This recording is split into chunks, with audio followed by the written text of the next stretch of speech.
Kecamatan Soropia memang ada dua. Yang pertama adalah potensi perikanan dan potensi pariwisata. Seluruh wilayah Kecamatan Soropia itu lebih banyak mendominasi laut.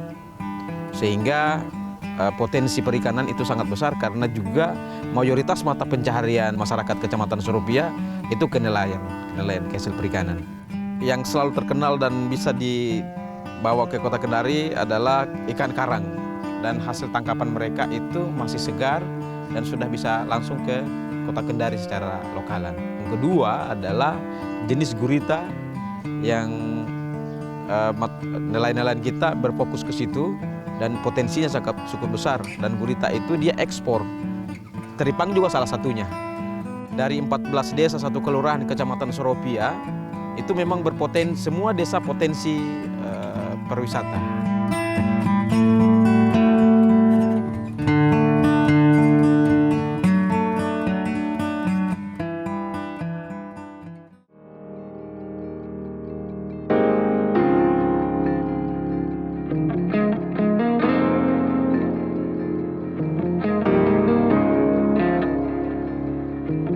Saya tamat dari SPK, Sekolah Perawat Kesehatan, tahun 93 saya dapat SK di Kolaka Utara, perbatasan antara Sulawesi Tenggara dan Selatan. Belum ada kendaraan ya, saya biasa naik kapal, kemudian naik jalan kaki, kadang-kadang ditempuh itu 3 hari 3 malam. Di tempat saya di Desa Larui yang cuma 25 kepala keluarga dan sangat terpencil, penempatan pertama dengan usia 18 tahun. Bismillahirrahmanirrahim.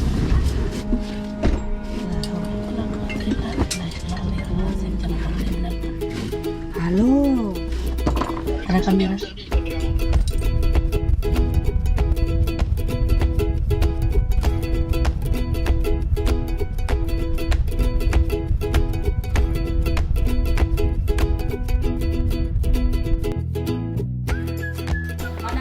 Kapan terakhir sakit ulu hatimu? Tadi. Di sini rendah sekali juga, nah? Kuliah ya? Tidak. Tidak. Rajin minum ya. Jadi saya datang di sini dengan sudah di puskesmas yang induk, yang ada bangunan baru afirmasi.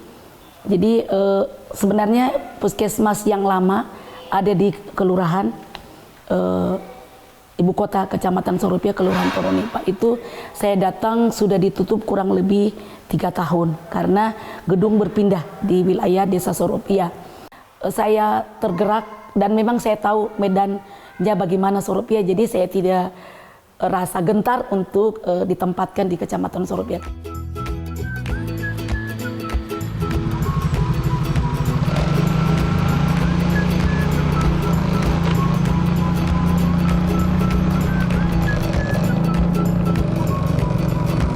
Kalau saya pribadi membayangkan kondisi jalan 3-4 tahun yang lalu sebelum ada akses yang dibangun ini, wah sangat parah. Sangat parah, seumur hidup itu baru 1 kali di aspal, itu sudah puluhan tahun yang lalu. Dan itu sudah rusak, ditambah lagi curam, memang buat kami itu sangat ekstrim. Dan kami merasa tidak nyaman untuk melakukan aktivitas perjalanan. Ya, dulu ini jalan lama, ini berkelok-kelok dia. Ya, ini dulu agak curam, tanjakan di sana itu sangat tinggi. Jadi ini proses pemukiman warga yang sudah menjadi bibir pantai.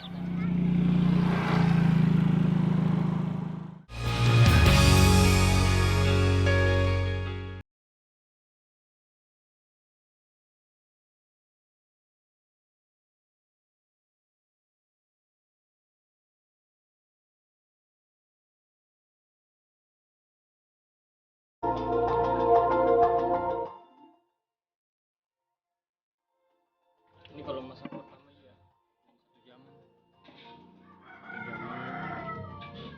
Nanti masa kedua juga 1 jaman sampai 2 jam dia. Harus dibolak-balik. Iya, supaya dia bulat. Kalau dibiarkan dia kempes terus. Udah 2 tahun ini. Cuman kalau pengalaman belajar ini dari SMA. Dulu kalau sebelum jalan ada ini kemana jual? Tetap ke Kendari atau bagaimana? Dulu waktu belajarin kan kakak yang beli. Bahkan itu perjalanan kuliah itu harus berangkat subuh. Atau bahkan bawa tripangnya juga. Intinya kita baku kejar dengan waktu. Karena memang ini jalannya berpengaruh sekali. Dulu banyak gelombang-gelombang, ini banyak tikungan yang harus kita lewati, ini sekarang tembak lurus langsung. Jadi memang dengan kondisi jalan, pelaku-pelaku usaha yang ada di wilayah Kecamatan Soropia itu sangat berpikir 2-3 kali untuk membawa hasil atau bahkan naik belanja untuk kebutuhan kios dan menjual hasil tangkapannya. Wah, ini enak kalau pada akhirnya kita selamat dan bisa kita menjual dengan baik. Tapi kalau kita bawa hasil dari hasil tangkapan kita bawa ke sana dan kita kena musibah di jalan dengan kondisi jalan, itu kita rugi berapa kali ya. Sama dengan aktivitas pembelanjaan untuk kebutuhan usaha di dalam pantai. Itu sangat berpikir 2-3.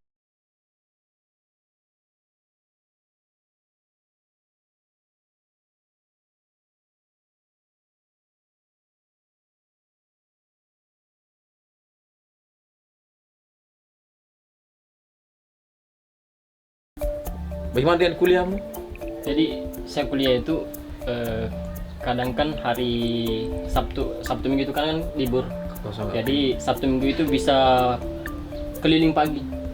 Jadi di saat hari Minggu saya pesan memang mie sama yang nelayan. Oke. Kalau Senin sampai Jumat itu saya kuliah. Jadi kemungkinan pulang dari kuliah baru bisa saya jemput barangnya. Apakah hasil itu kamu bawa ke Kendari sekalian kau berangkat kuliah atau ada waktu khusus bawa hasil? Kan dia jadwalnya tiap hari Selasa atau Rabu datang Oke. dari Sulteng, bosku. Jadi setiap hari Selasa jadwal menimbang. Jadi kesempatan itu saya ambil malam Rabu karena dia cuma ada Selasa Rabu. Oke. Selasa saya kuliah, pulang dari kuliah saya size dulu tripangnya. Di size memang. Iya. Dipisahkan memang jenisnya, baru malamnya saya minta menimbang. Nanti malam Rabunya baru naik menimbang. Berarti kalau modal 50 juta, boy, 1 bulan juga mau nampung itu. Ini 20 juta paling 2 minggu. Berarti banyak modalmu, Dek. Banyak, Kak. Karena tiap 2 minggu itu mutar lagi. 2 minggu. Saya menimbang lagi. Jadi upayakan itu tiap hari menjemur. Jadi pas 2 minggu target menimbang sudah bisa diantar naik lagi. Kecamatan Soropia perlu ditahu bahwa dia dekat dengan kota Kendari. Di sini memang penyakit yang ada itu kadang-kadang tinggi karena cuaca, tapi beberapa tahun terakhir ini yang agak meningkat itu TBC. Kemudian di sini hipertensi tetap tinggi, penyakit diabetes mellitus itu sangat tinggi. Kemudian kecelakaan setelah puskesmas ada di yang baru, di sini tingkat kunjungannya itu memang sangat-sangat berkurang karena antar desa wilayah Kecamatan Soropia itu sangat luas. Akses beberapa desa itu yang daerah bawah, pesisir betulan, di bawah itu aksesnya mau ke sini agak rumit. Jadi setelah itu saya ada inisiatif membuka kembali puskesmas yang lama di Kelurahan Toronipa untuk melaksanakan pelayanan, baik pelayanan umum maupun persalinan, kebidanan, dan sebagainya. Setirisin, 1DD1. Antara setirisin dan sepotaksim ini. Dulu sebelum ada jalan tol, tiba di rumah sakit, tanah itu memakan waktu 1 jam. Karena jalanannya jelek, lobang, licin, dan sebagainya. Kemudian yang dari induk sini, dulu 2 jam ya. Akhirnya kami lebih banyak menempuh lewat laut. Jadi pasiennya dibawa lewat laut, memutar tiba di Rumah Sakit Santana.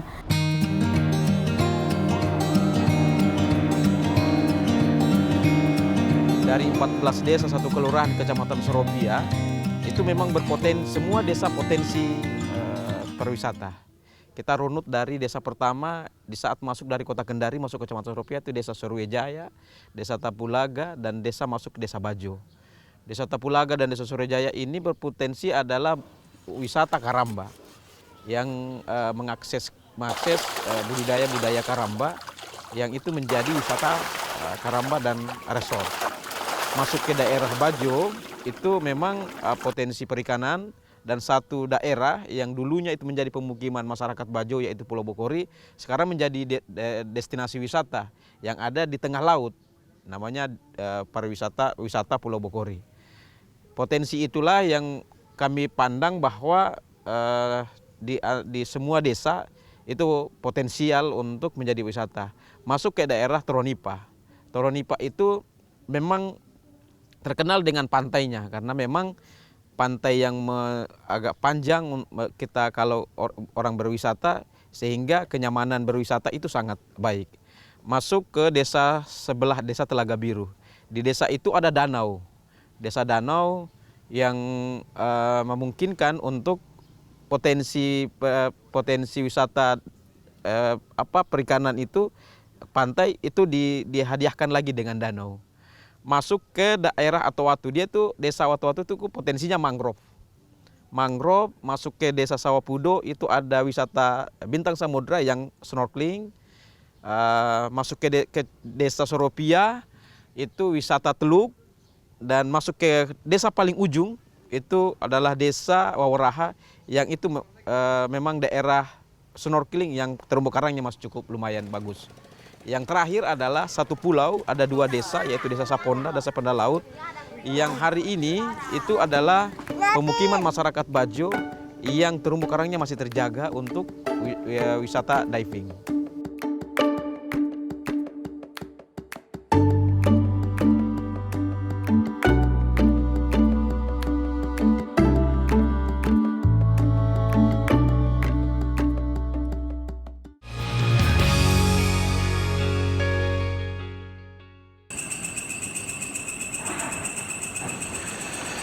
Jadi tahun 92 itu jalan itu 92.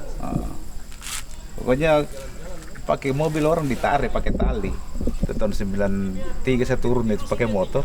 Oh mah motor Vespa tidak bisa jalan. Oh berarti saya senior 91. Bapak senior. Iya itu pengalamannya di situ. Nah, tapi kalau saya beda lagi. Naik Johnson, Saya dulu naik Johnson. Belum ada itu aspal, belum ada aspal. 90-an. Iya. Sekarang saya tidak pernah bayangkan itu jalanan bisa jadi begini. Nah, anak-anak yang sekarang ini yang tadinya kemarin itu kita ada yang naik perahu, ada yang pakai mobil, ditarik mobil naik ke sana. Sekarang ya biar tinggal di Toronipa saya bisa bolak-balik. Iya. Iya. Tarik. Saya itu bisa melihat saya tingkat ekonomi masyarakat mulai maju. Iya. Sudah punya mobil, rumah sudah permanen. Itu dengan adanya ini jalan, dengan adanya ini jalan. Saya 2 kali saya bawa pasien. Daripada saya bawa sini proses menunggu, saya langsung bawa di sana. Iya. Ke Santana. Iya, tidak perlu saya bilang pakai ini tunggu rujukan. Nanti sana langsung masuk GD saja. GD ya. Karena kita yang terdekat kita di sini kan kalau dari Soropia itu Santana. Kalau dulu susah sekali. Nanti paginya baru kita pergi ke Puskesmas. Iya, ambil rujukan. Kata GD kan langsung ada tindakan. Iya, mau tengah malam, mau subuh, berangkat. Pokoknya dengan ada bagusnya ini jalanan kita anggap bukan juga kita memudahkan, tapi memang sudah mudah untuk sangat mudah. Iya, sangat mudah. 10 menit, 15 menit sampai. Sudah sampai.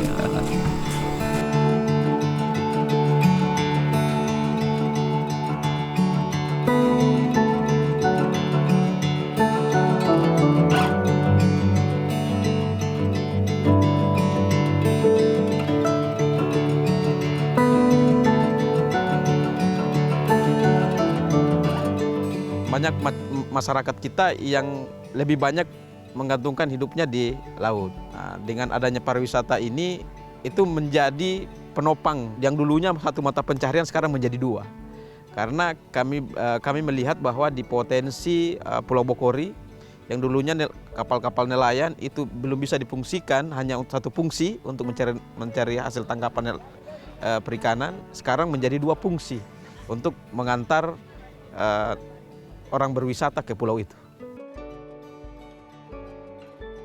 Dulu kami selaku pelaku-pelaku usaha di pariwisata Pantai Toronipa ini harus membeli di Kendari dengan stok banyak. Karena kami tidak mampu untuk setiap minggu melakukan aktivitas pembelian di Kota Kendari dan melakukan. Sekarang para distributor yang masuk ke pelaku-pelaku usaha dalam pantai dan harga pun sama. Dulu tidak pernah seperti itu. Karena pihak distributor juga merasa bahwa mereka rugi kalau masuk ke kios-kios pelaku usaha yang ada di pantai karena secara akses. Sekarang itu sudah berbeda. Posisinya distributor itu sudah masuk ke pelaku-pelaku usaha. Kami dimudahkan di situ.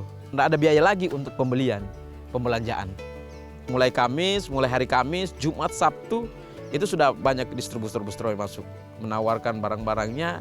Akses perjalanan Toronipa Kendari ini itu sangat berdampak positif buat khususnya masyarakat Kecamatan Suropia tanpa terkecuali. Karena dengan akses ini semua aktivitas yang dilakukan di luar Kecamatan Suropia itu sangat mudah. Yang dulunya kita butuh 1 jam, 2 jam, sekarang tinggal 15-20 menit. Jadi infrastruktur itu sangat-sangat membantu untuk kelancaran mobilisasi pasien yang emergensi maupun pasien yang non-emergensi. Kalau dapat pasien yang emergensi terus infrastrukturnya jelek, pasti fatal jadinya. Kalau infrastrukturnya kayak sekarang ada jalan tol itu, pasien masih bisa tertangani dengan cepat, jadi keselamatan pasien dapat tertangani dengan bagus. Kita tidak pernah bayangkan ini. Kita tidak pernah bayangkan gunung ini saja yang hari ini sudah menjadi akses jalan, itu tidak pernah kita duduk di sini.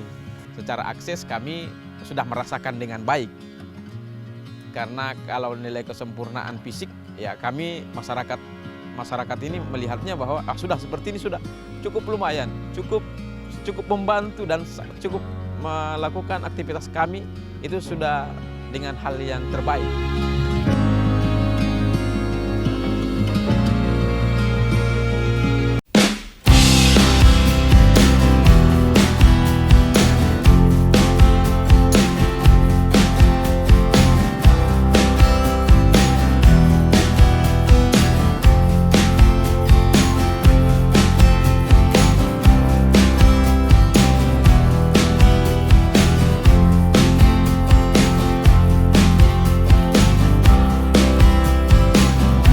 Jelajahi cara baru mendapatkan informasi. Download Metro TV Extend sekarang.